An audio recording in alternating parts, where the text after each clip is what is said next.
Thank you everyone for being here tonight. We have a couple great speakers with us tonight.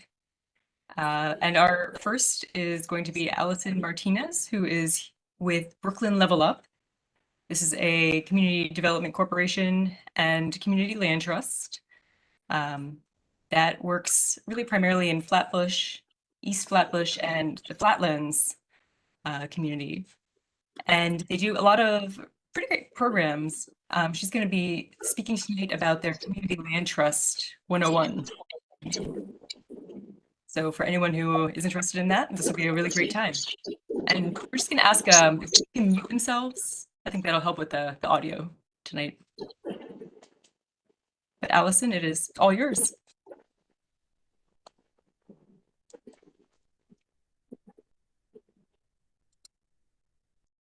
You're muted, Allison. Good evening, everyone. Pleasure to meet you all. This is, I hope you can all see my screen now. Just confirm that for me. Great. So this is the Flats Community Land Trust. So as Melissa said, we represent East Flatbush, Flatbush, and Flatlands, which is how we landed with the Flats. That's our affectionate term for it.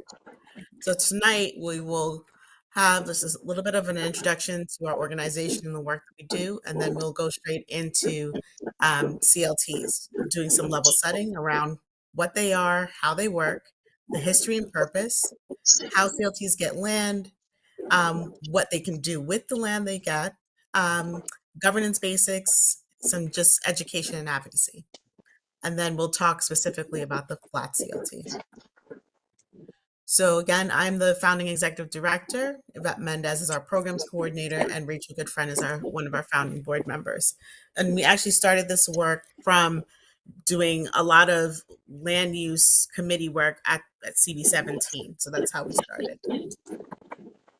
So Brooklyn Level Up, we are broken down mainly into 3 initiatives. One is our entrepreneurship collective, through which we have a small business incubator that is in collaboration with the rugby branch of the Brooklyn Public Library. It's a wellness and accountability based program. Then we have Brooklyn Level Up Cultivate, which is our environmental justice arm, through which we have a paid youth internship for soil testing in the community.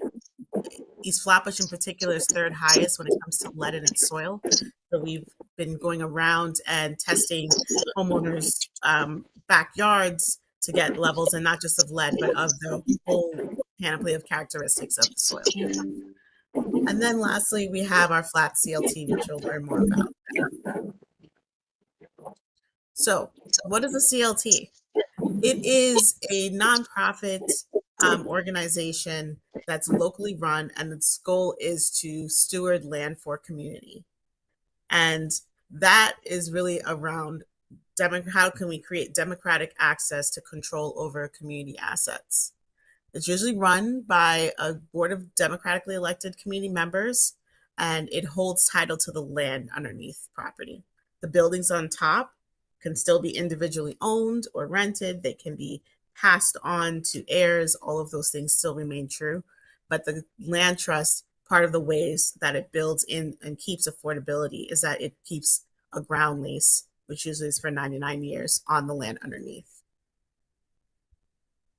So again, that term stewarding, this is actually comes from indigenous communities. Those are the first that we know of that had the concept of stewarding, as opposed to like ownership. It is about stewarding and passing on land to other generations. And we always recognize and acknowledge the Lenape territory that we're on, and they were the original stewards of this land and were violently displaced from it.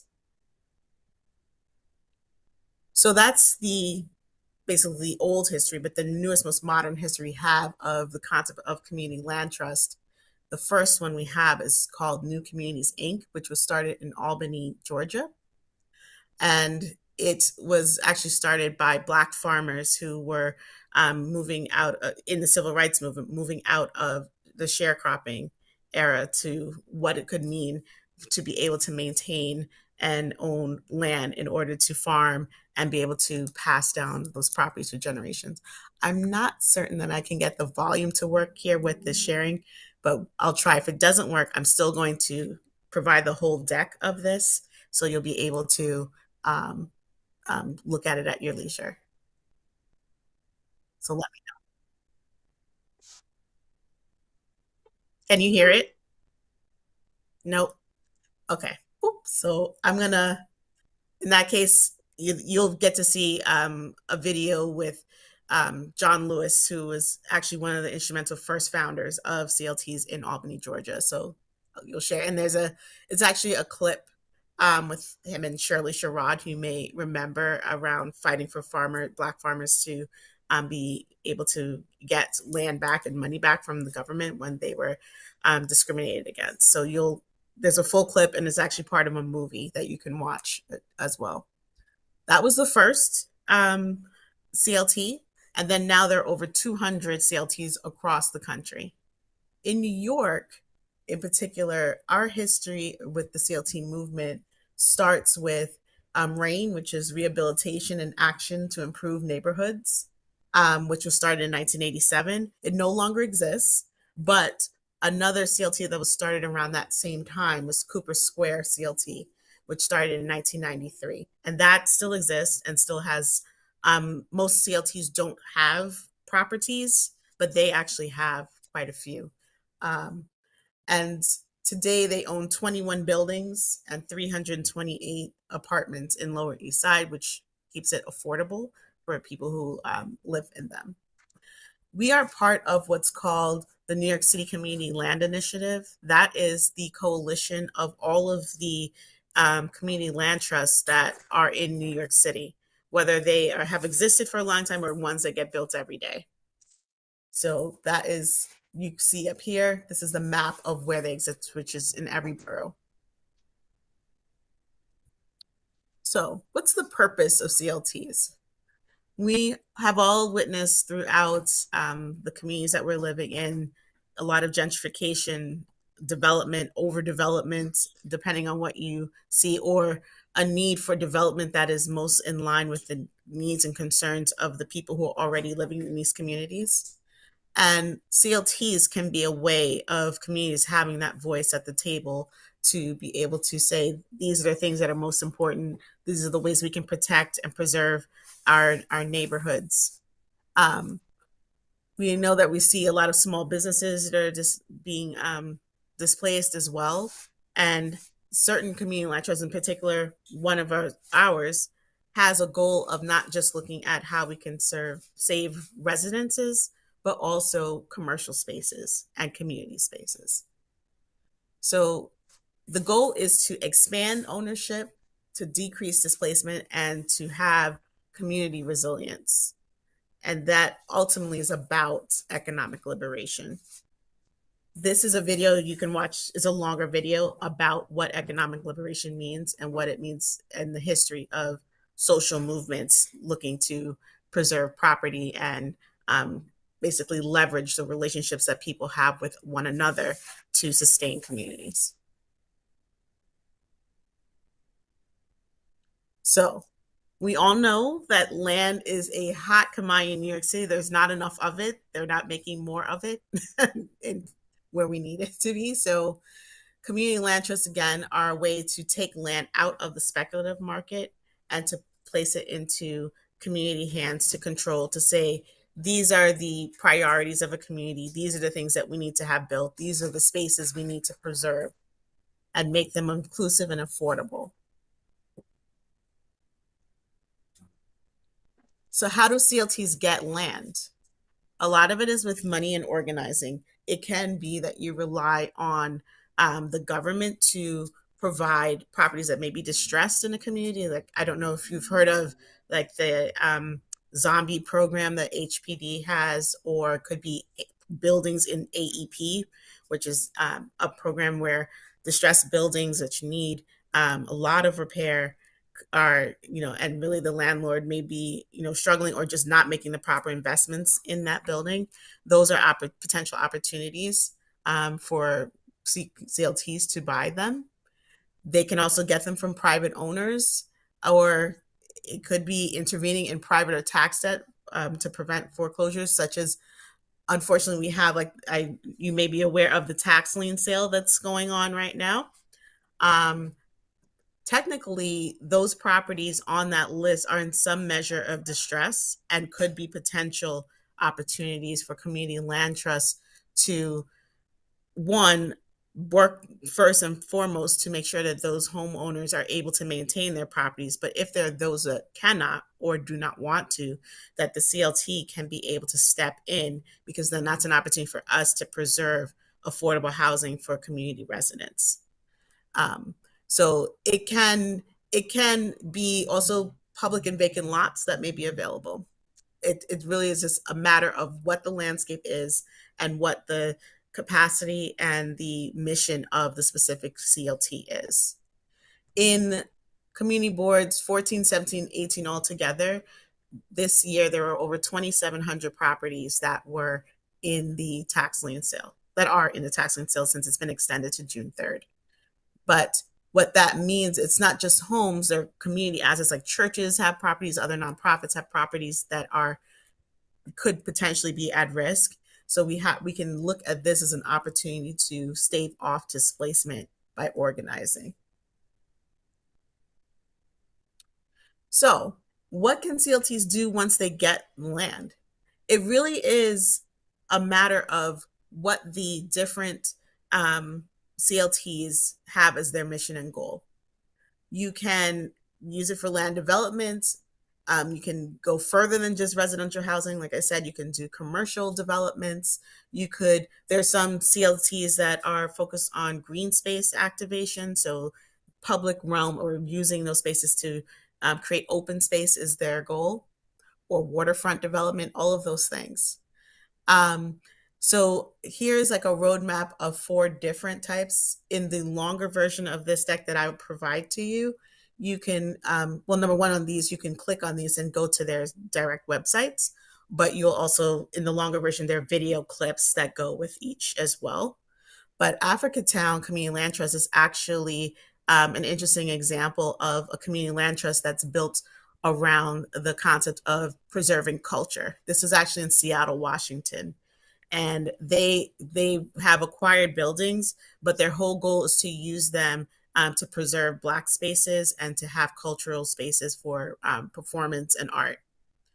Kensington Corridor Trust is an example that we've looked at because their whole goal is to organize around commercial spaces. So they have organized, this is actually in Philadelphia, and they have organized to really use the commercial needs of the community to sustain businesses, to also then create a companion list of sort of like consumer rules of the road. If you want to have a space here in this community, these are the guidelines of how you must behave as a small business owner in the community. And this is the trade off of the support of the reduced rents and the like, is that you sign on to that pledge. So then we have the Southside Community Land Trust, which is actually in Rhode Island.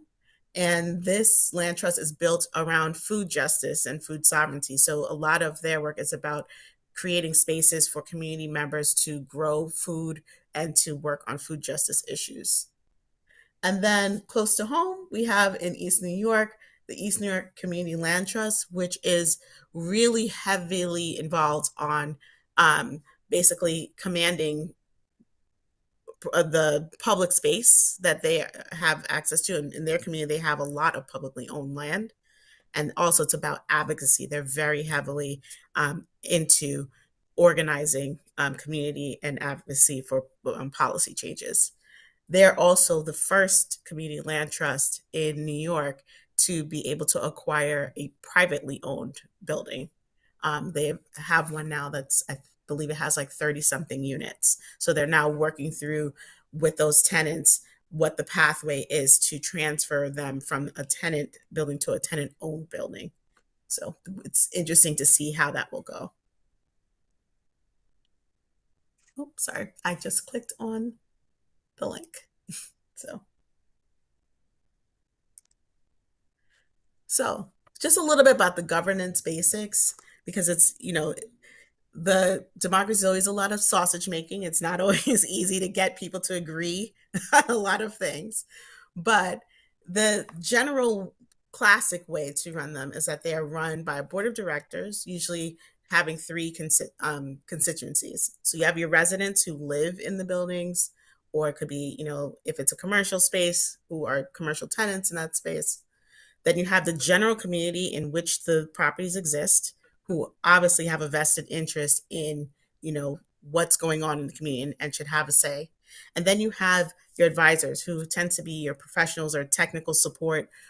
It could be lawyers, urban planners, um, who else? Engineers, anyone who has like an expertise to lend to help the community land trust make the best decisions in terms of acquisition, maintenance, repair, and the like.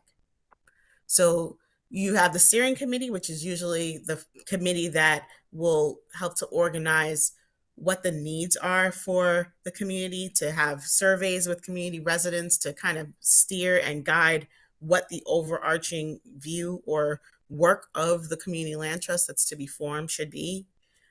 They can be the trustees, transition to being trustees. You have your regular members, which could be dues paying or not. It depends on the community land trust's goal or how they decide is best to maintain the work. And then you have like your advisors and board of directors. At the moment of formation, just like you would with any other not-for-profit organization, you have your incorporators or your three initial directors, which then meet, work to build a full board of directors who will then go through creating bylaws, conflicts of interest policies, all of those things. But always it has to be grounded in constant conversation with the community, with members, going out and networking, making sure that the community's interests are always represented and put first and foremost in whatever decisions the community land trust decides to make.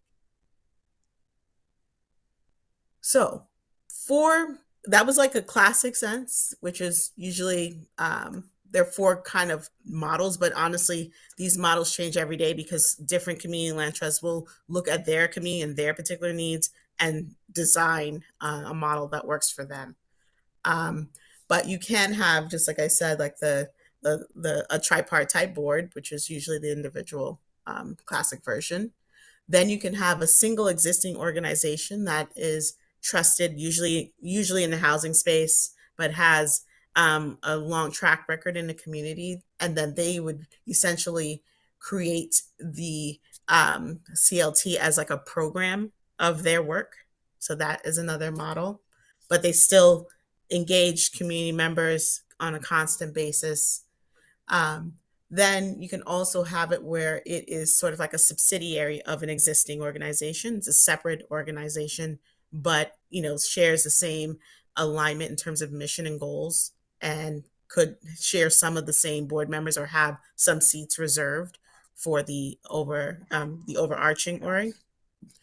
Or you can have a board that is made up of trusted organizations within the community who have their separate networks of people who they work with in general and have gained that level of trust, where they may, as a board, it just be a board of organizations who do the work of acquiring properties, helping to educate community members on whatever the purview of the CBLT is. A lot of that work will come down to constant education and advocacy. And it could be, as we've learned from just even doing some of the initiatives on tax lien sales or any of that, it's trust and estates planning.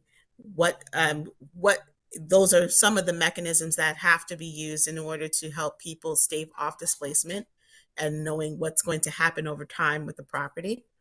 It could be home buying and ownership strategies, or could be even helping community members mount, or tenants mount, savings campaigns to put together down payments for if they're transitioning their building from tenancy to ownership, so that people get a sense of what that feels like. It's financial literacy training. It could be, again, tenant homeowner advocacy, other anti-displacement tools, and government program assistance. That's a lot of it, is helping people know what's available to them and then putting it into action. A lot of that too, as part of our work, and nicely goes into what is the bill that we're actually working to pass right now, which is the Community Land Act, which has a component of it, which is the public land for public good. Intro 78 is that bill. When you have this, you go on this QR code, you'll see like a full public presentation that we did for council members.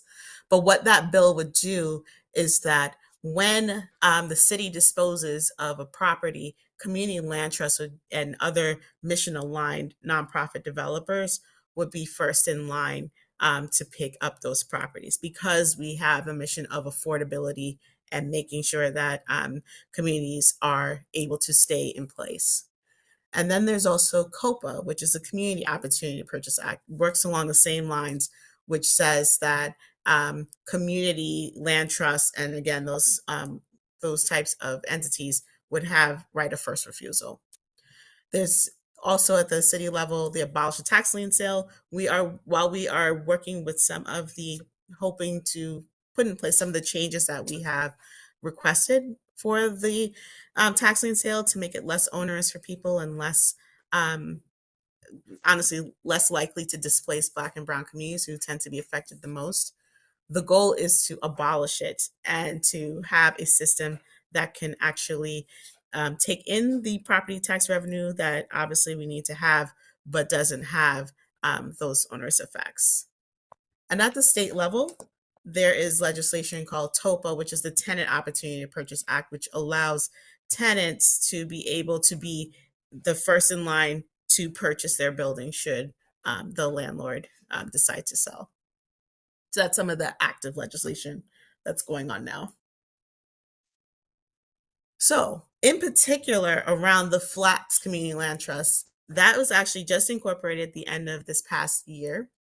And it's because we knew that in this community, we needed to have a vehicle for community residents to reconcile with the vast amount of changes that are occurring, to organize, and also to identify what the assets or community assets are that exist, what do we need, and what could we work together to protect. It also meant that we received some funding to work with Flock Studio, which is a consultant that developed like a trauma informed community engagement plan for us, which we're now working to get membership together so that we can work on actually going out there and having community conversations. We did that like through having community dinners, one-on-one interviews, and those are some of the really hyper local work that we feel is necessary in order to have people be as informed as possible and to participate. We're also developing, as part of the Community Land Trust work, a database of vacant publicly and some privately owned lots. And what we want to do is, you can't make like holistic decisions without knowing what you have or what you don't have. So if we don't know, like on this block, there's this space that's owned by this or managed by this city agency, or it's owned by this person who is, doesn't live here, and nonetheless it's creating blight in the community, or it has a potential better use that the city could put and trust the community land trust to move forward with that initiative, then we have to know what we have in order to do that. So we've started to we're working to try to develop some programs to even create like a badge system that would help community members be able to identify and rate like this property would be best used for this purpose or that. And then we're developing relationships with city officials, because especially with public land, you can't move that land into a city land, community land trust, or any other vehicle without that type of support. So next steps for the land trust, because it's only as effective as the membership body and the constant and sustainable work that people do to move it forward. We are starting to have monthly meetings, which we will invite you all to as well, to choose a CLT model that will work best for this community, looking at those 4 that we know exist. We're also looking to, again, expand and grow the movement. building committees for targeted tasks. We need to complete a 501c3 application so it can have nonprofit tax exempt status at the federal level. We want to have a hiring committee because we actually receive funding from the New York Community Trust to hire a CLT coordinator. And then data committee. We need to know what we have and what the needs are in order to best deploy um, people, programming, grant opportunities, and the like. And then relationship building. We have to work with small businesses in the community, residents, potential volunteers. Like we have to build out a framework for how that can work. And then through having our democratic process of decision making, then we have a proof of concept that we can then use to perhaps activate one of those vacant lots and be able to show what is possible, what a community land trust can do. We believe that part of it is that people have to see it first in action to work to believe in it. And part of that could be the ability to transform more easily a vacant lot into like a public space that does a lot of work, or it has a lot of ability to make a difference for people, to then use that as a seed for them to believe we can actually buy this building, we can actually own other structures and make a difference. So how can you help? You can become an active member. We have scheduled like meetings for the third Saturday of every month at Klein and Road Church, but this is subject to change because we want to have we want to have more people having a say in what works for us all, right? You can tell people about the Community Land Trust. You can join our outreach efforts. You can share this deck with people that you know and teach them what you've learned. And then just recognize that we're all in this together. And this is how you can reach us.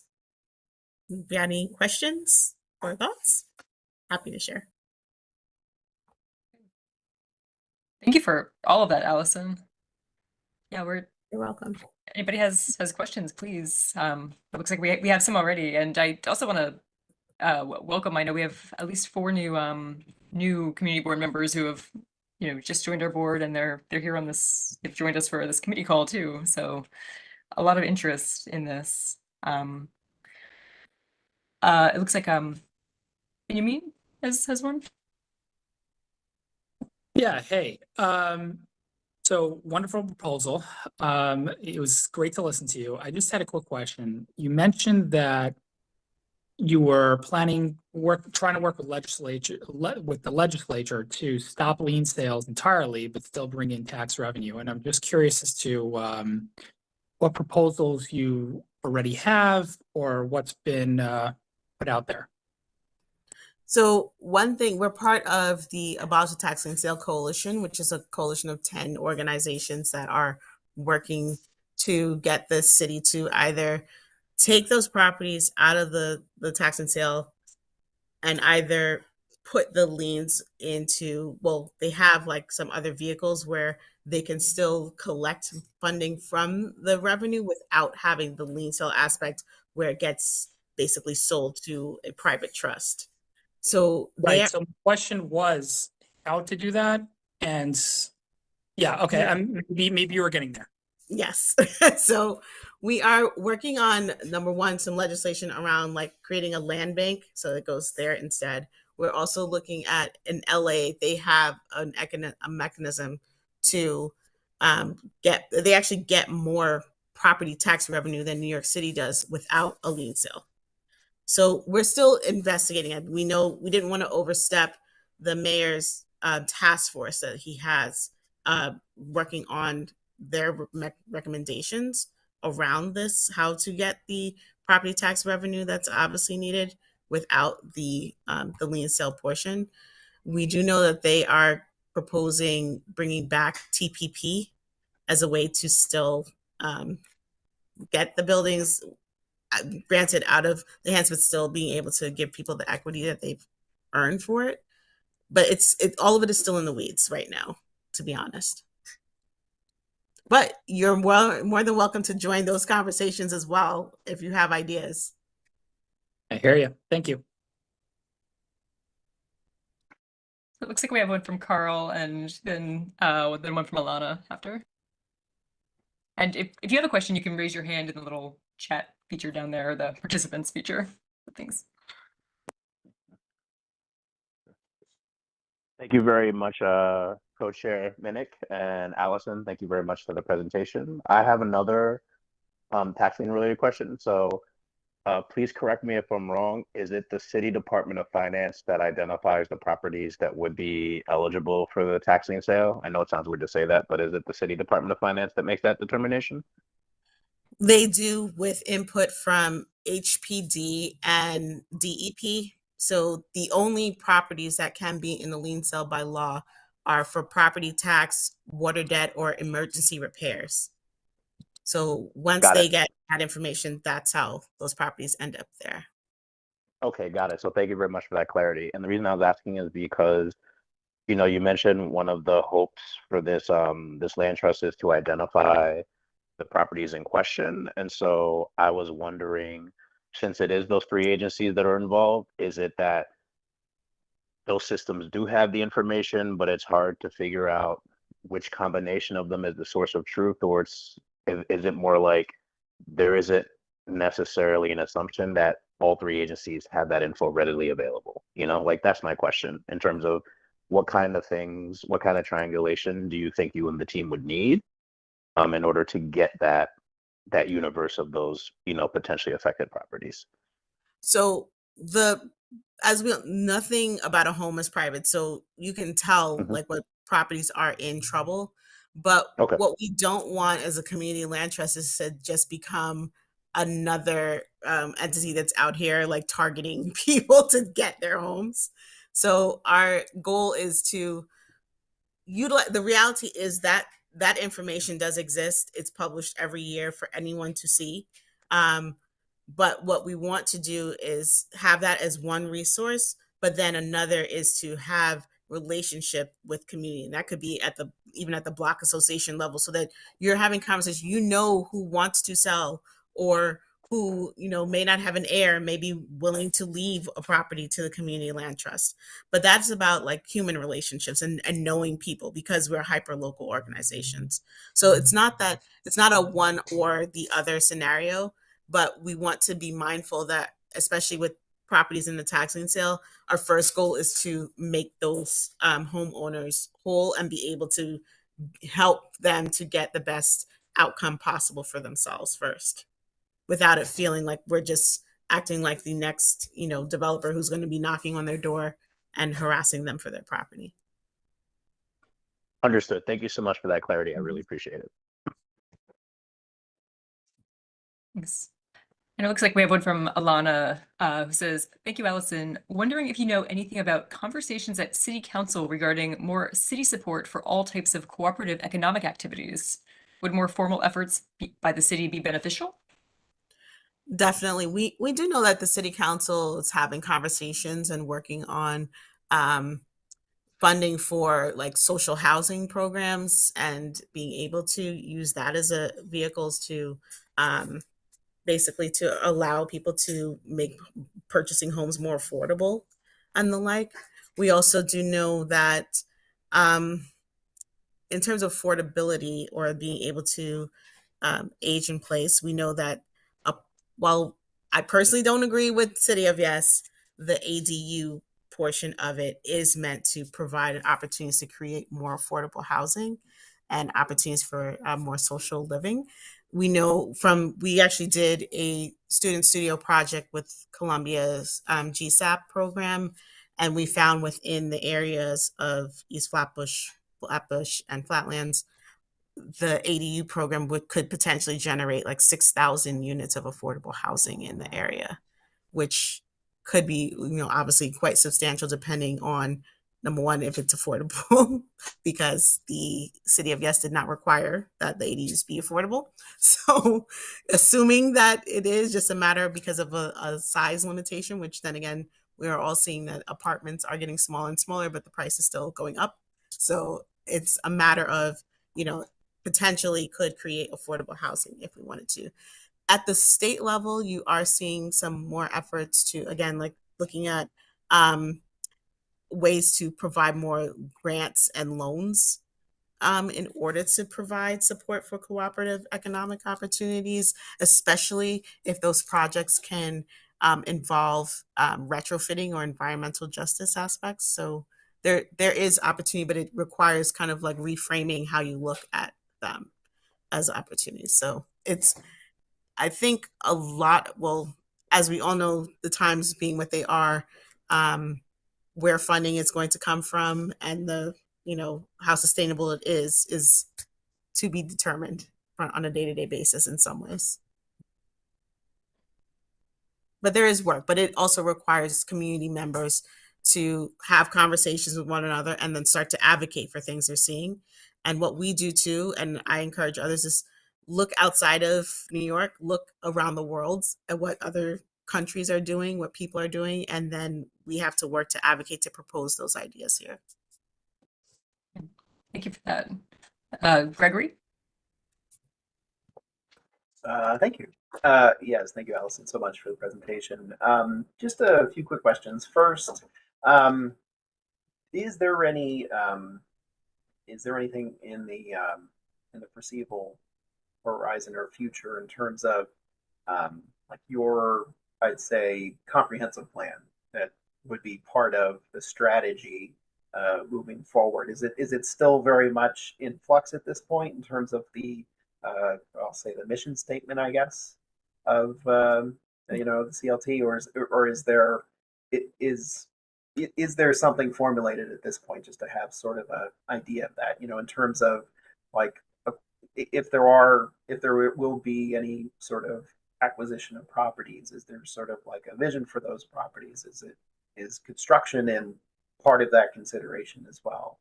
How would you frame that, just in terms of where everything sits at this point?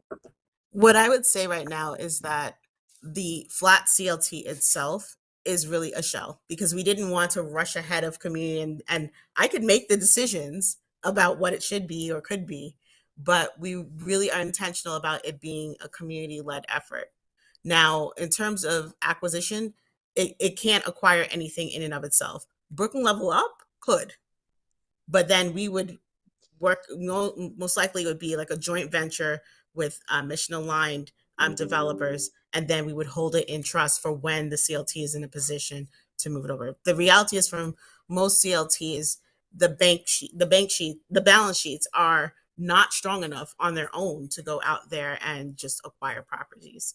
They require either government funding, looking at grants that may come down the pipeline, but it is about who are the developers we can work with, be they not for profit or for profit, but it's about, alignment, about mission, about what our goals are. So Brooklyn Level Up itself is looking for opportunities to purchase a building, but our first vision for it outside of the CLT, which is first and foremost about housing, Brooklyn Level Up is looking to purchase something that could become a community resilience hub, and then use that as an example of what could be built to then support other efforts, like especially because we have a green focus as well. So looking to that as an opportunity to then spawn other options. But really, the CLT itself is in its infancy. Got it. Okay. And then in terms of talking about balance sheets and funding, where is that money now? I mean, in terms of, at least allowing you to get off the ground, and then what might be some of those sources looking to the future? Mm-hmm. So the money that we've used for the CLT, we've gotten it through grant funding for the most part. We're also applying for discretionary funding. The New York City the City Council has a community land initiative where before it was $1.5 million, but spread out through all of the CLTs through New York City. We are all advocating now for that, and we've been given positive feedback, but we won't know until it's complete. But that's going to double supposedly to $3 million. And then we would be able to have substantial funding to do some of the work that we want to do.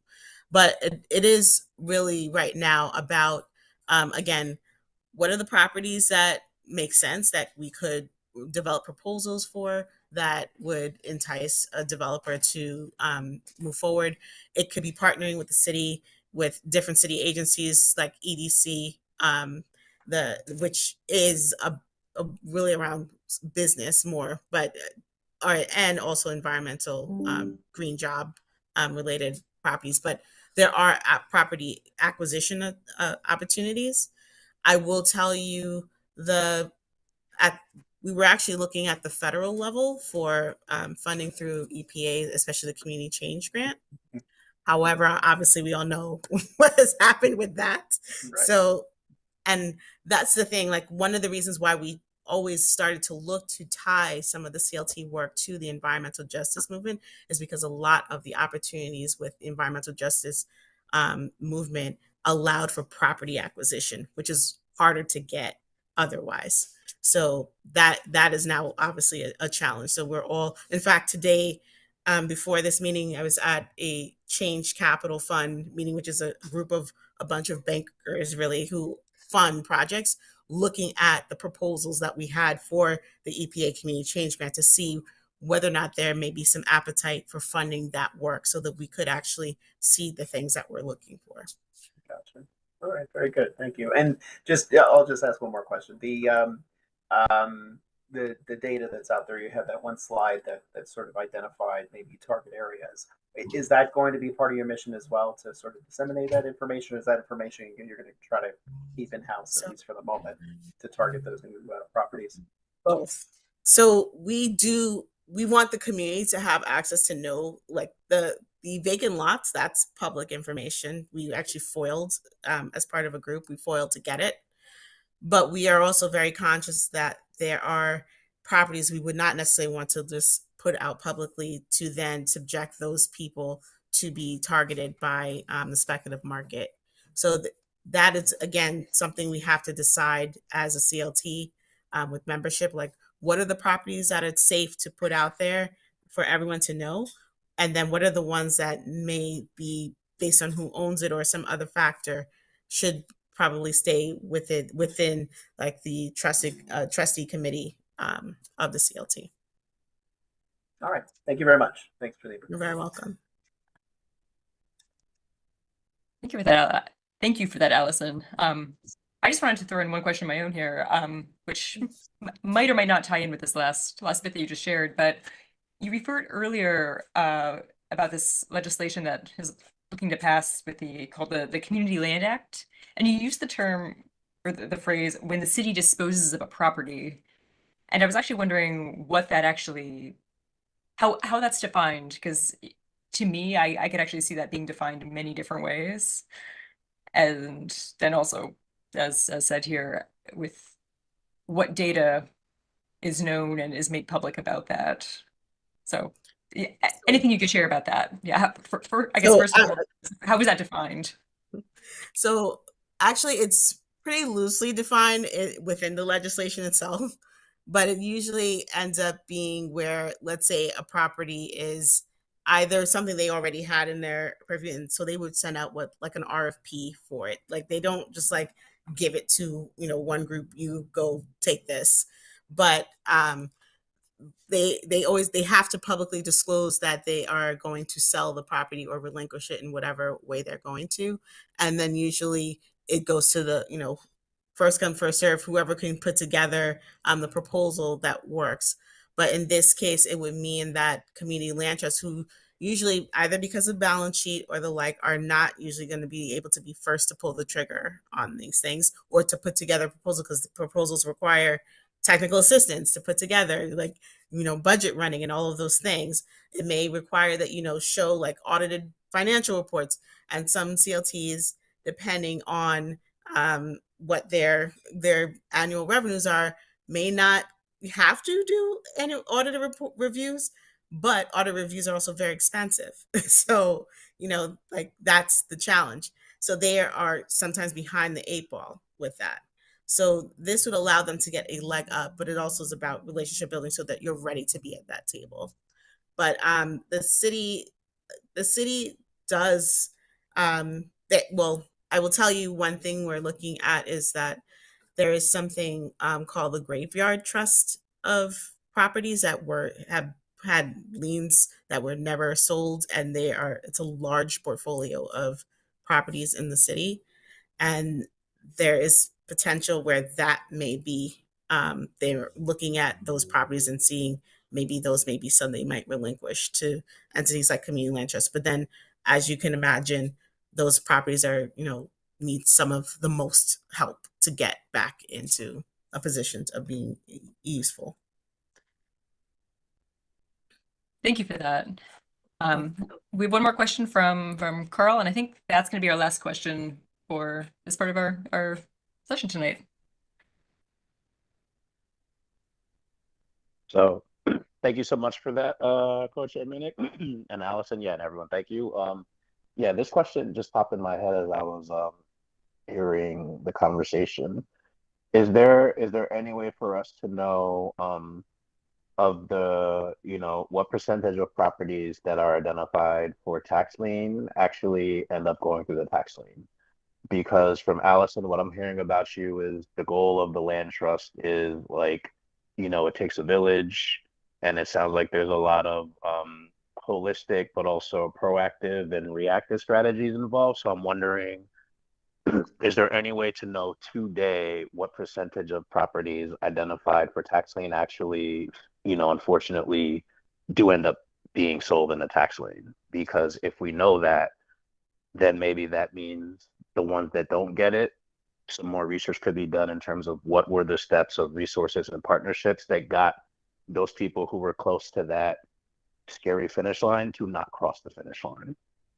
So this year, we are one of the organizations that was sub-granted under the Center for the City of New York, which received $2 million to do tax lien sale specific work, to go out and do door-to-door knocking, which we've done. And also, in our case, we also host clinics where we sit there and like do the paperwork to help people get off the list and listen to what their story is, some of which has led to the idea that, oh, we need more legislation around this. It actually has to be year-round funding to do this work, to lessen the numbers of properties that actually end up on the lien sale in the first place.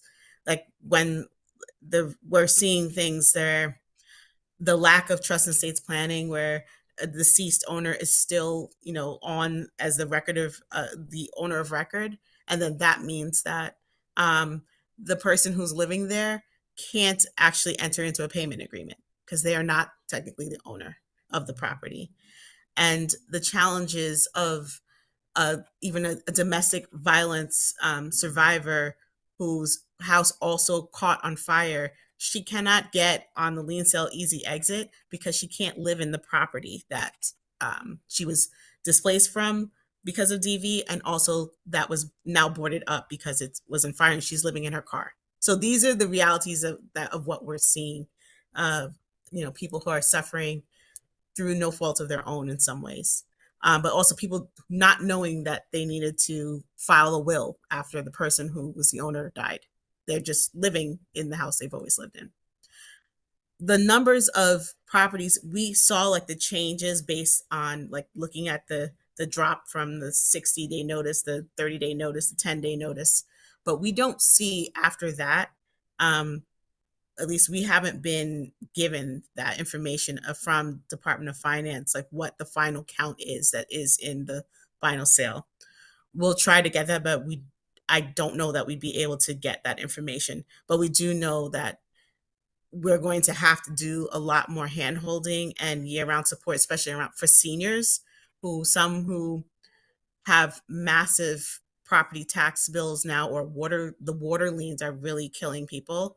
And a lot of it is, if what's the property tax after the mortgage is paid off and there's no servicer there taking care of paying the property tax and insurance, they're not keeping up with the property tax. They're not remembering that they need to do that. And it's just growing exponentially. So I just think it's going to have to be like year-round work to make sure that we are limiting the numbers that are on it to start. But we don't know the actual numbers who actually get on it, who are actually sold, until that gets released. But I personally don't know when that happens or how many days after June 3rd in this case that would be.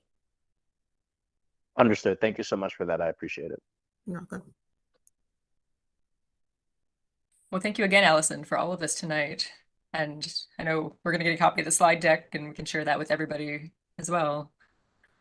I'll turn it over to my co-chair, Greg, for our next part.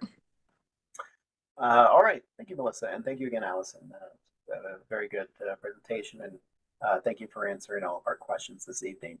I'd also like to echo Melissa's welcome to all of our new members who are here this evening listening in, as well as our legacy members as well for joining us. So let's move on to our second item for this evening.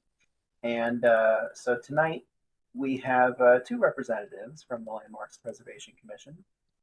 We have the executive director, who's Lisa Savage, and we also have the Director of Community and Government Affairs, Stephen Thompson, who are going to be providing us a presentation tonight. And I'll just preface my remarks. I know at our monthly meeting last week, I had mentioned that there are discussions and there's the initial process going on with the Beverly Square West and Fitness Park West Historic District process. Just say we're not going to specifically be talking about that this evening.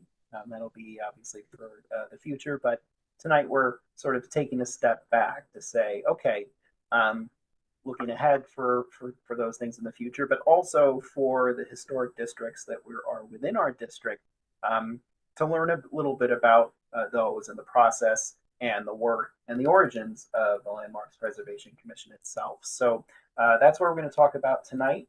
And so at this point, I'm going to turn it over to Lisa and Stephen for their presentation. And so I open up the floor to you to educate us on the LPC. Great. Well, thank you very much. Thank you for having us. And I also really enjoyed listening to Allison's presentation. I feel like I learned a lot. Okay, I'm not the best at WebEx, but I'm going to share a presentation.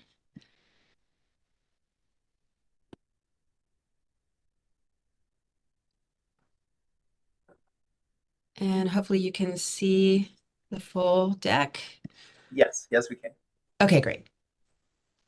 Okay, and thank you for that introduction, because indeed we are planning to talk about LPC and our mission, our designation process, and how we regulate buildings, and also how we work with community boards. So we aren't going to be talking about any specific proposals. Okay, so what is the Landmarks Preservation Commission? We are the mayoral agency that is responsible for protecting and preserving New York City's architecturally, historically, and culturally significant buildings and sites. We designate buildings and sites as landmarks, and then we regulate changes made to them. And we are guided in all of our work by our equity framework, and we have been very focused on diversity and inclusion in our designations, making sure that we're telling the story of all New Yorkers and looking in areas that have fewer designations in the city. We also are working to ensure effective outreach, both for our regulatory work and also in garnering support for designation. And importantly, fairness, transparency, and efficiency in our regulations.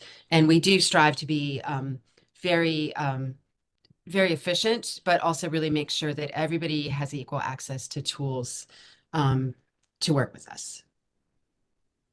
So for our research and designations, in New York City, there are 38,098 buildings and sites that are designated. There are about 1,400, almost 1,500 individual landmarks. So those are individual buildings, or in this case, we're seeing Erasmus Hall High School, a complex that are designated individually for their merit. We have 157 historic districts, and most of the buildings that we regulate are in those 157 historic districts. There's about 35,000 buildings. Interior landmarks, there's 123 across the city. These are very rare, very special places. We're looking at the Williamsburg Savings Bank in Williamsburg here. And it's the only time that we regulate the interiors of a place. And scenic landmarks, there's 12, and they are city-owned properties, and they are landscapes and in some cases the buildings within a landscape that are designed and significant. So in the community district, there are 4 historic districts that you can see here on the map. The Albemarle-Kenmore Terraces Historic District is a little bit small and harder to see on this, but those are the 4. And then there are 10 landmarks, 9 of which are individual landmarks, and 1 Prospect Park, which I know the district just touches on. There's also a little bit of the Ocean Park scenic landmark as well. So how does LPC identify buildings and districts of merit for designation? Our research department is always surveying all across the city in all 5 boroughs. They do historic building surveys, they do neighborhood evaluations, and identify potential landmarks in historic districts. But we also do respond to what we call requests for evaluations from members of the public, community groups, and elected officials. And so requests for evaluations are not applications. People often think that we have applications for designations. Requests for evaluations are just people requesting to know if a place may merit designation. But those are important to us as well, though. While they're not applications, we do take them seriously. The research department does, do real research to investigate them. And it's also helpful for us to know, and helpful especially to identify places that might be culturally and historically significant, and not just architecturally. But it's the agency ourself and our commissioner that determine citywide priorities for items that we prioritize for designation. And I do want to spend a little bit of time on historic districts and what they are. And by law, they are areas of the city that possess architectural and historical significance and what's called a distinct sense of place.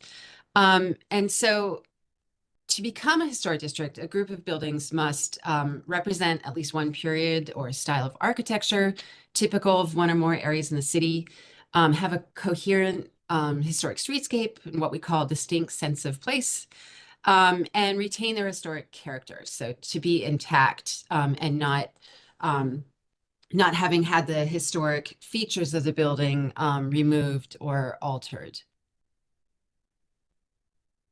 So when we look at, when we evaluate potential historic districts, we're looking here at the Dorransbrook Square Historic District in Harlem.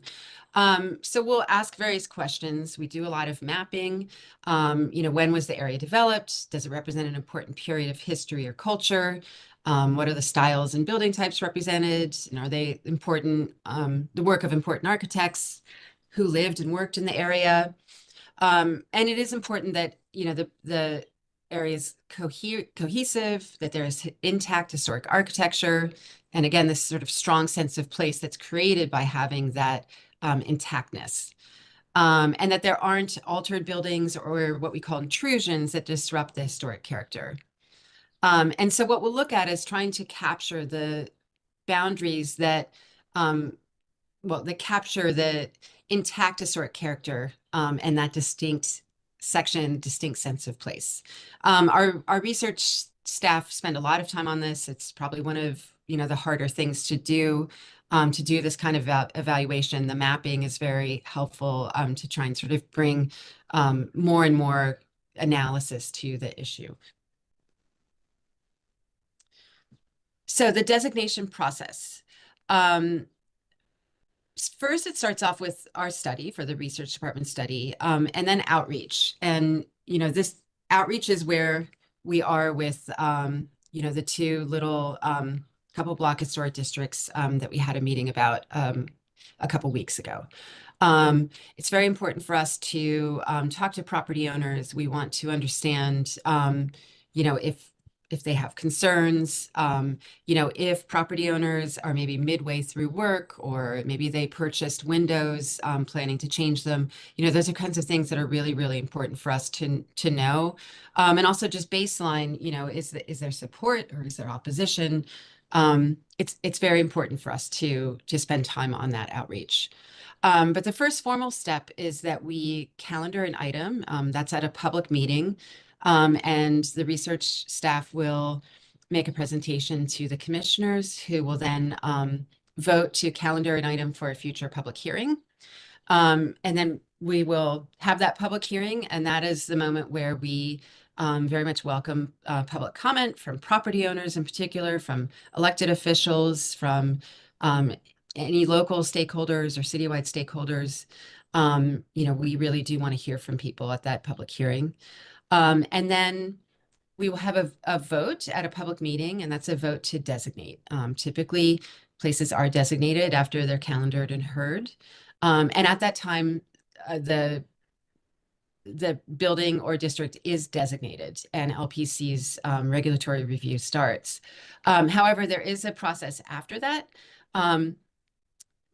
Next, they go to city planning. For historic districts, there's a hearing. For individual landmarks, they just write a report and submit that to city council. They're assessing planning issues related to the historic district or individual landmark designation. And then after that, it goes to city council, and they have hearings as well. And they have the power to affirm the designation, to modify boundaries of historic districts to make them smaller, or to rescind the designation. And so that is part of the reason why owner outreach is so important to us. But the other reason owner outreach is so important to us is that we are building a relationship with people, you know, over the life of their building. So we want to really make sure that people understand what our regulations are. Okay, and I'm just going to touch briefly on working with LPC. We're not going to go into much detail, but I just want to give a general, some general information about it. So our regulations, we regulate proposed work, and then we issue permit. For landmarks and districts, LPC regulates work that impacts the exterior of the building, with the exception of those interior landmarks, those 123. And we're focused primarily on work that's visible from the public right of way, although we do regulate the whole of a building. And the appearance of a property is designated as it appears at the time of the designation. So at the moment we designate, it's regulated to that appearance. And that's important because of some things that designation does not do. So we do not compel owners to make changes to buildings. We don't designate and then say, you now have to restore your building. It looked like this in historic photos. You have to make these changes. We do not do that. We propose work that property owners want to do to their property. And that's a very, very important distinction. And I should say, we really, really try to work with property owners to, you know, fill their needs, to approve the work that they want to do to the property. So designation also does not impact zoning, use, or interior changes. We do not require specific contractors or consultants. Some people sort of market themselves as, you know, sort of landmark contractors. You know, people can work with whatever professionals they want to work with. And we do not monitor compliance with other agency requirements. So we review about 12,000 preservation applications a year, and issue about that many permits a year. And about 94 to 97% of those permits are approved by our staff and do not require a public hearing. And the way that's done is it's because we have rules. And so a lot of work that has been commonly approved by the commission over the years, we've been able to promulgate rules that allow the staff to approve the work if it meets the rules. So this kind of work is restoration work, certain non-visible additions, window replacements and HVAC, modest barrier-free access improvements, interior work that requires a DOB permit. We just do a very quick review. So there's a lot of work that our staff can review, and they can review it very quickly. Sometimes, if we have a complete application, they can do that within 10 days. And then the other remaining 3 to 6% are reviewed then by our commission. So what applications are reviewed by our commission and go to a public hearing? These are bigger things. So things like new buildings or visible or non-conforming additions. So maybe on the rear or the side or the rooftop. Primary facade alterations such as new openings or adding non-historic features. Window replacements or door replacements that don't meet our rules. Storefront replacements or master plans. Those tend to be for larger buildings, larger apartment buildings. Legalization of unpermitted work that doesn't meet our staff level requirements, and just anything else that does not meet our staff level rules. Okay, I think we're going to turn to Stephen to go through these slides, and Stephen, I can forward them. Sounds good. Thanks. All right. So in my role, I have the honor of liaising with communities and community boards. And so if you ever have questions, feel free to contact me. I'll put my email address in the chat at the end. So what is the role of community boards in the application review process? So though not required by law, LPC's policy is to require applicants to appear before the local CB. We may make exceptions sometimes during the summer recess so that our calendar keeps on moving forward. So LPC confirms with community boards that applicants have met with them prior to holding a commission hearing. And LPC distributes the CB resolutions to our commissioners prior to the hearing so they can review them and know where the CB stands on a particular application. Next, please. So zooming in a little on the steps and where the CB falls into them. So once it's determined that an application needs an LPC public hearing, our staff meets with the applicant to go over the process and requirements and the presentation materials that they'll be providing to the CB. And at that initial meeting, we tell them how to coordinate with the CB around their calendar dates for committees and full boards and to reach out early so that the property owners build those milestones of the CB meeting dates into their own timeline for their application and development. Representatives of the community board sometimes testify at our public hearings, and commissioners benefit from directly hearing from community boards as you know, they have the on-the-ground presence and perspective that commissioners like to hear. Next, please. So everything about our public hearing process is available on our website, including steps for the applicants for reaching out to the CB for scheduling to present to your committees. And from the public's perspective, they can also learn about the hearing process on our website. Next, please. Our website also includes fact sheets that you can download, like PDFs that have been recently updated on all sorts of topics, including the public hearing process and the role that CBs play in that. Next, please. Our public hearings are held in our hearing room on the second floor of 253 Broadway. Members of the public are welcome to testify in person or remotely via Zoom. Our public hearings and meetings are also live streamed on our YouTube channel and archived there.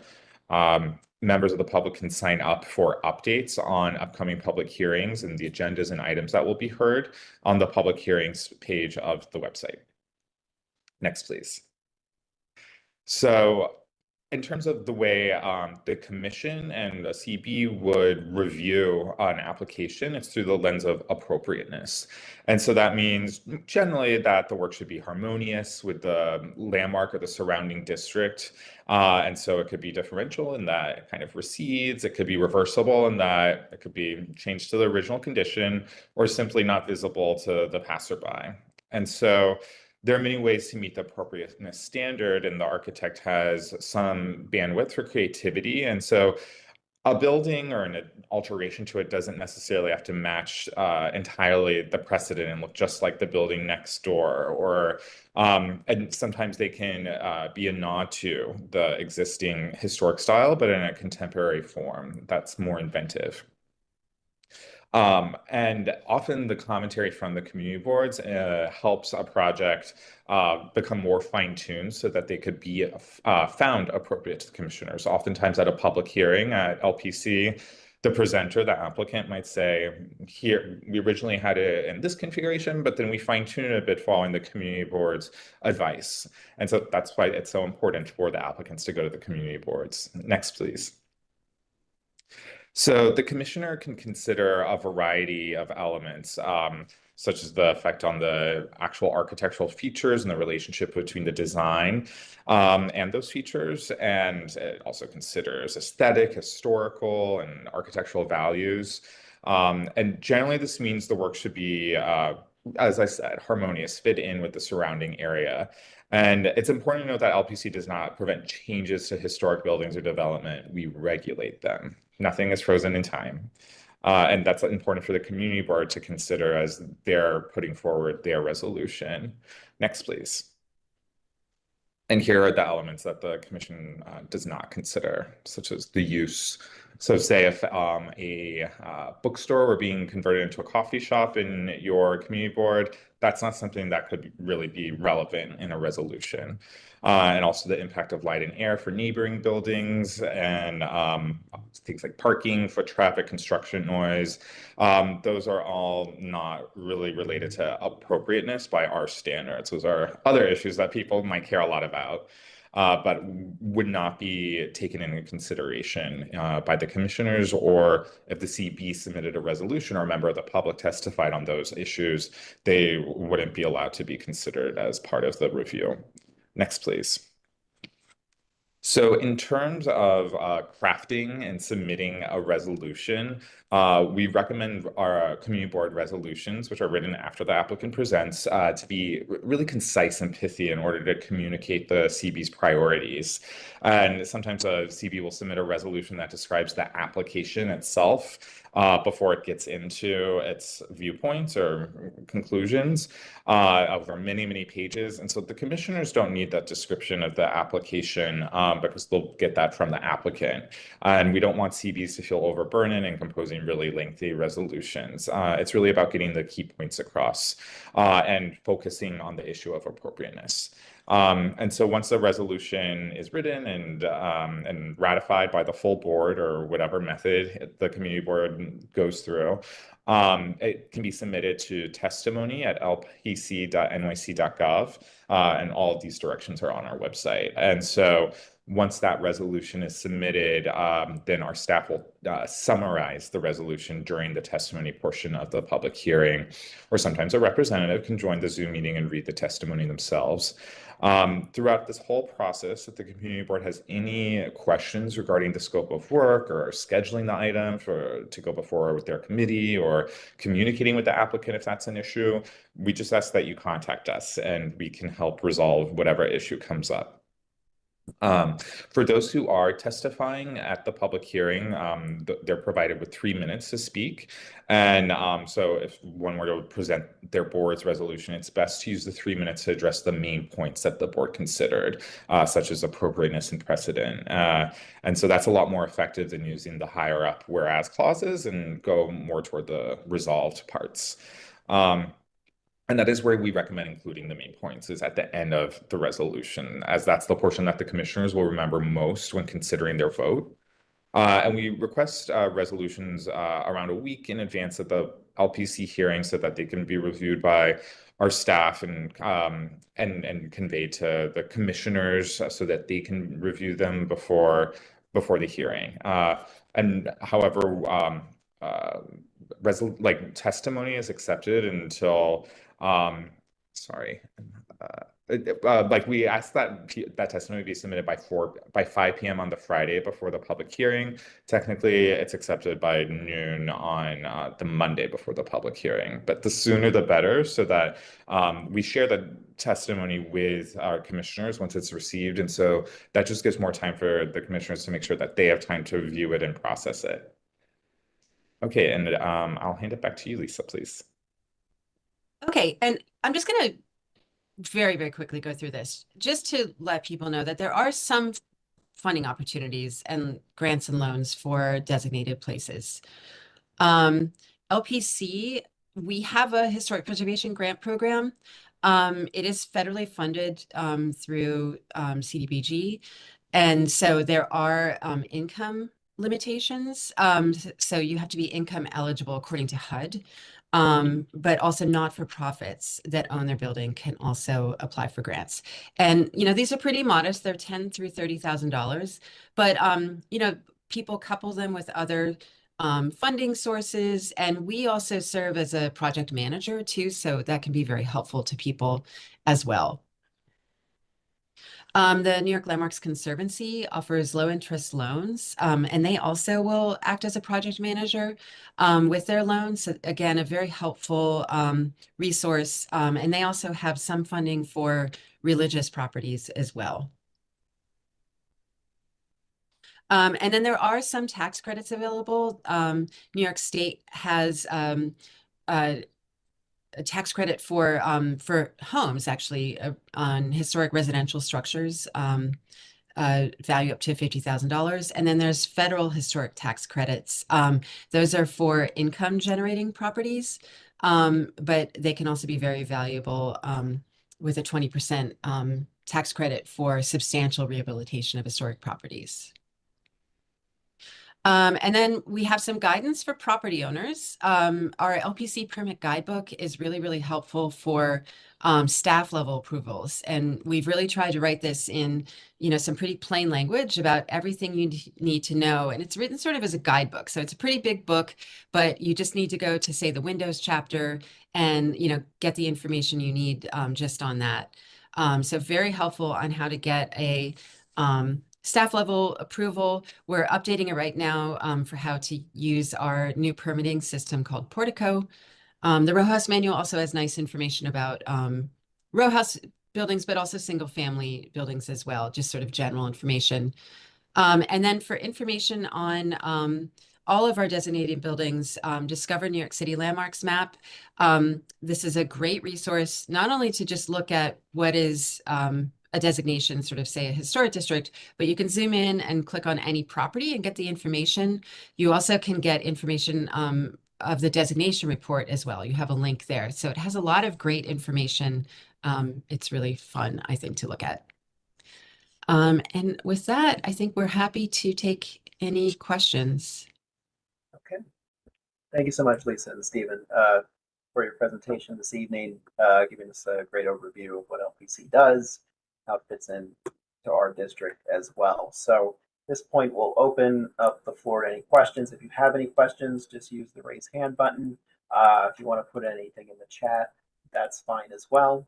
So while we let people formulate their questions, actually, we have a question from Susan. Susan Phil, please. Oh, Susan, you're on mute.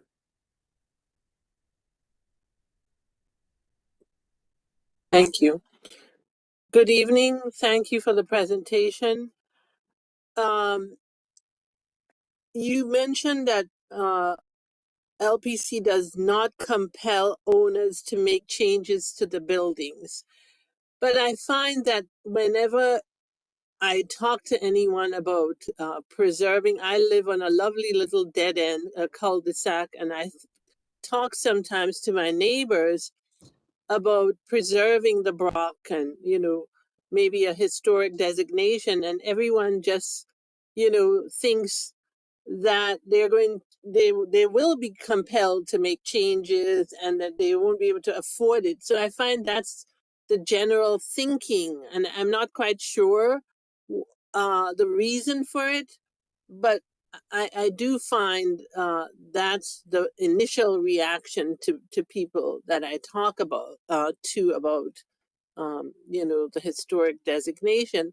And some time ago, I went to a historic districts conference. They used to have these conferences, and someone gave a presentation on historic districts and really increasing the value of people's property. But that doesn't necessarily convince anyone, or at least the people that I talk to about it. So I'm not sure you can answer this question, but it is something that I think can be addressed in some way. Sure. And I think it's understandable that people would feel apprehension.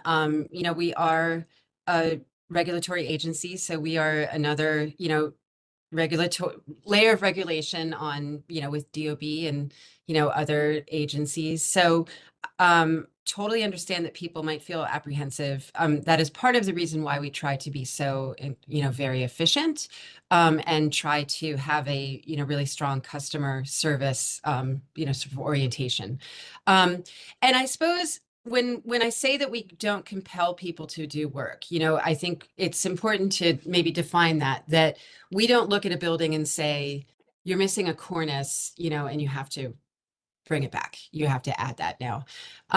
But if people come to us with, say, windows that aren't, maybe don't meet our rules, aren't historically appropriate with that building, we might try to guide them to, the path that would be more appropriate windows that they could get approved more quickly. That would be maybe a better investment for their building. So, I suppose in that way, we do try to guide people to the most appropriate solutions. But those also don't have to be the most expensive. There's lots of replacement materials. We don't require, that the historic materials like wood windows, are brought back, things like that. We're mindful of the cost of things. We don't have data on whether things cost more in a historic district or not, because so much of this also relates to personal choice. So it's hard to do an apples to apples study that way. We haven't seen anybody do that. Our hope is that we are not more expensive because we do allow these replacement materials. And we also understand that, people's homes in particular are their biggest investment and, is the most important thing to them. So we're very, very mindful of that. In terms of property values, it's another thing that has been somewhat studied, and I think it's a little bit, there's not strong answers. There's an old study by the Independent Budget Office that looked at districts in Brooklyn actually and found that property values were slightly higher in historic districts, but it's quite an old study. The Furman Center did a study on property values that was more Manhattan oriented and found that property values were likely higher. And actually what they found was the area around a historic district is even higher. But it's, there's nothing really that conclusive that we can turn to. I hope that answers your questions. Yes, thank you. And thank you. Okay, I just had actually a quick question. Talking about community board involvement. Stephen took us through community board involvement in terms of your standard applications. How about for historic designations? I see in your website that community boards are provided public notice of those public hearings, but what's the typical practice in terms of community boards either providing input or having an opportunity to discuss it, amongst themselves ahead of the public hearing? Wondering what the notice period is and that sort of thing. Just to have a better understanding of that. Sure. Well, maybe I can start and then Stephen can jump in on more specifics. But I think, when we calendar something, we do make a presentation to the commission that is available on YouTube. And then we also put materials on our website, a summary of the potential designation. So there is information available, and it's usually about a month or two between calendaring and the hearing. So hopefully that will provide enough time. And Stephen, I don't know if you want to add anything about noticing or. Right, yeah. So we send notifications to all elected officials in the community board in advance of the hearing so that they're fully apprised and can submit a resolution if they care to. It's not required. But I think what's important is to sort of pay attention to the calendaring, because I know that, you know, our hearings, we notice in the legally required amount of time, you know, of I guess about 10 business days or Yeah. 2 weeks. But I know that doesn't always align with community board schedules. So I think calendaring is kind of the moment to think about if you did want to bring it to your full board or the committees or whatever, that would be the Right. time to do it. And is the community board advised of the calendaring as well, or is that something that would be separately monitored? We would have to do. Yeah, there's no formal notification for calendaring, but I think you know, we try to get the word out at that Okay. time. Yeah, Okay, and we do recommend signing up for the updates about the agendas that are available on our website. And so I'll put the link into the window right now. All right, appreciate it. Thank you very much for that. All right, we do have a few more questions, so at this point, I'll turn it over to my co-chair, Melissa Mack. Thanks. Well, I was actually just wondering how landmark preservation, how does that work with accessibility needs if after something gets, I guess, preserved, if the changes do need to be made later? I mean, I know a lift or probably a ramp, like it wouldn't be historically accurate. So just wondering how that works. Sure. We review that frequently. So we have rules in the permit application guidebook. You can read about them. So there's a certain amount of work that can be approved by staff, various lifts, depending on placement and things like that, especially for historic district buildings. You know, occasionally they do need to go to the hearing or to the commission for review if they can't meet the rules. That's often more the case with individual landmarks. And sometimes there's just unusual site conditions. But the commission always approves them. I mean, we always find a way to get to yes, especially for any ADA issues.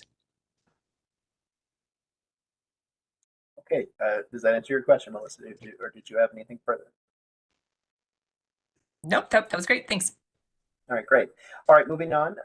Royce and Ford, please go ahead and ask your question. Sure. Hi, good evening.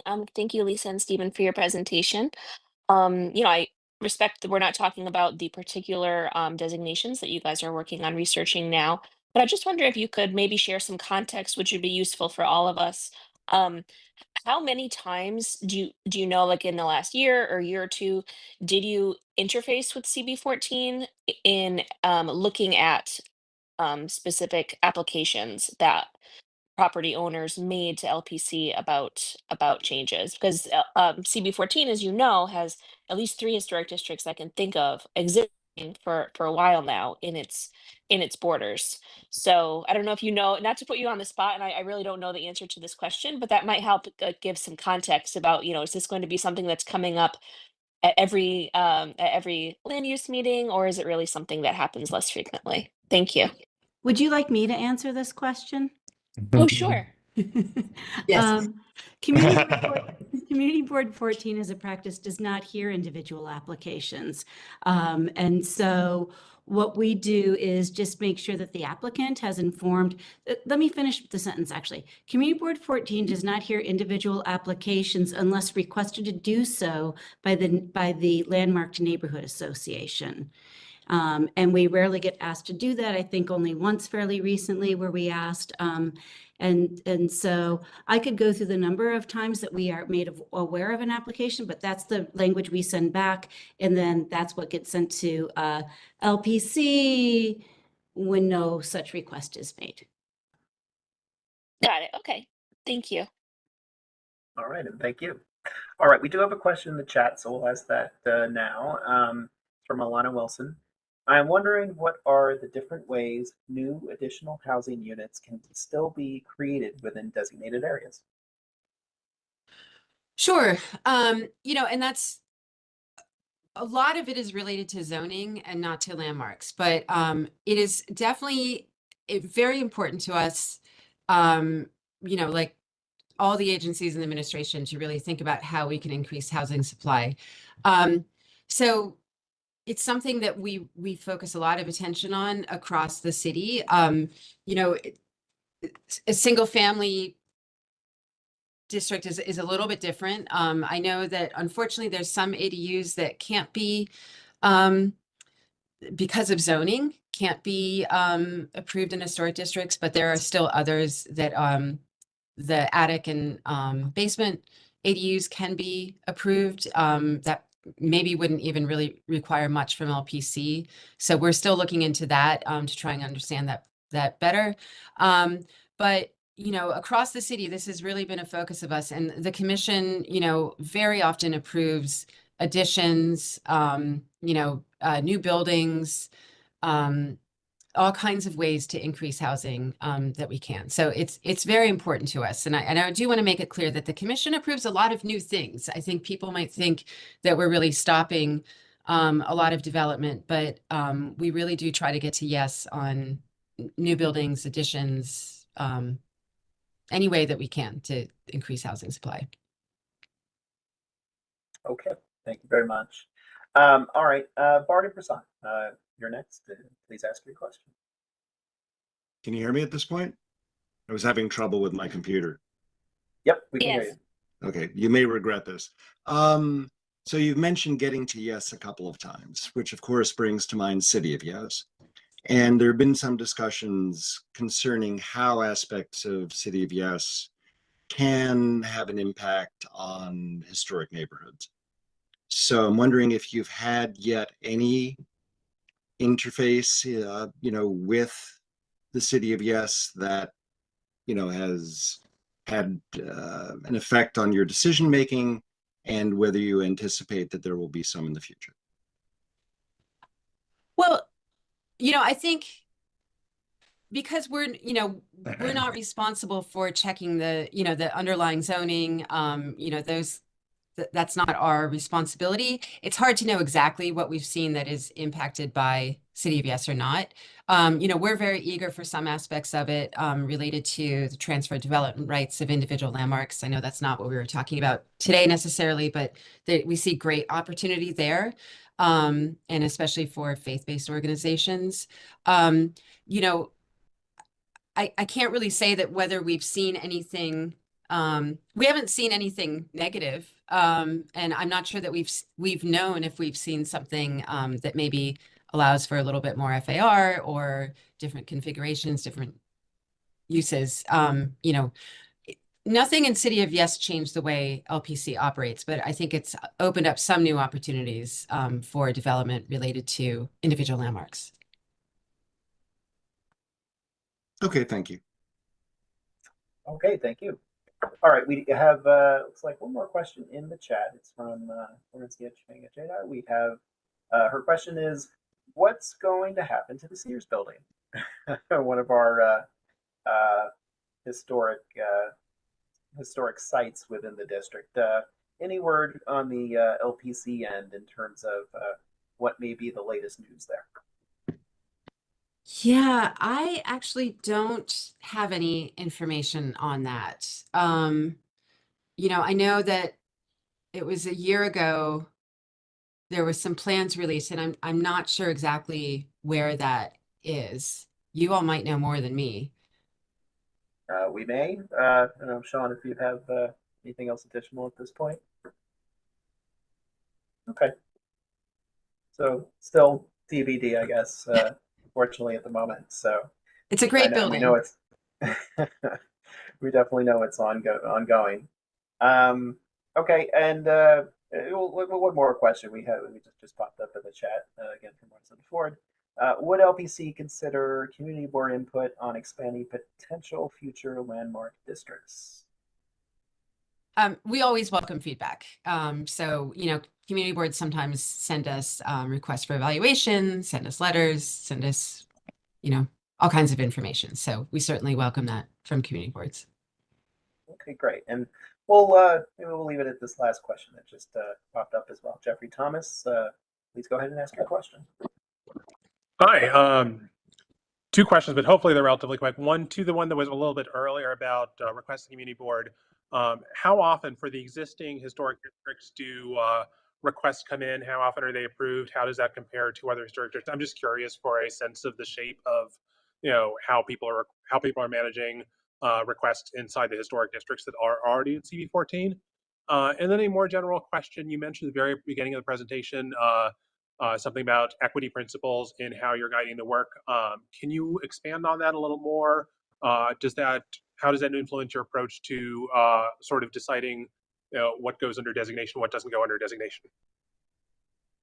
Sure. Let me make sure I understand your first question. So you're saying requests?